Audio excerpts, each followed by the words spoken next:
The pressure is on Pakistan.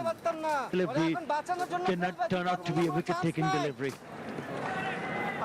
No, it has been a really good test match. Yeah, and the dilemma at the moment. Mohammad রিজওয়ানরা ম্যাচটা বাঁচাতে পারেননি। ছবির মতো শেষ হাসিটাও বাংলাদেশি হেসেছে দেশ জুড়ে, তাই লিটন, শান্ত, তাইজুল রানাদেরই বন্দনা। উল্টো গল্প অন্য মুলুকে।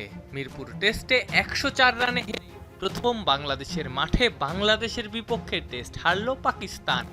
সব মিলিয়ে বাংলাদেশের বিপক্ষে হারল টানা 3 টেস্টে। তাতেই সাবেক ক্রিকেটারদের তোপের মুখে শান মাসুদরা। আহমেদ শেহজাদ থেকে কামরান আকমল সমালোচনার তীরে বিদ্ধ করেছেন সবাই। বাংলাদেশের বিপক্ষে এই হার মেনে নিতে পারছেন না শেহজাদ, কামরান। সিলেক্টরদের দল নির্বাচন পদ্ধতি নিয়েও সমালোচনা করেছেন তারা। বিশেষ করে শেহজাদের মতে সিনিয়র ক্রিকেটারদের মধ্যে পারফরমেন্সের ক্ষুধা নাই। এমনকি টানা ব্যর্থতার পরও কেন শান মাসুদ অধিনায়ক? পাকিস্তানি সাবেক ওপেনারের প্রশ্ন সেখানেও। অনেক প্রতিষ্ঠিত ক্রিকেটারের চেয়ে তরুণ দুই ক্রিকেটারের মধ্যে অনেক বেশি ক্ষুধা দেখেছি। বারবার ব্যর্থতার পরও একই ক্রিকেটারদের নিয়ে এগিয়ে যাওয়া হচ্ছে। আপনি পাকিস্তান ক্রিকেটের দিক নির্দেশনা একটা তথ্যে বুঝতে পারবেন।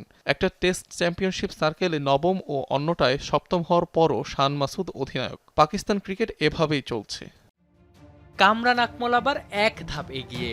টেস্ট ম্যাচ বাঁচানোর জন্য 1-2 ঘন্টা বৃষ্টি হওয়ার দোয়াও করতে চেয়েছিলেন সাবেক এই ক্রিকেটার।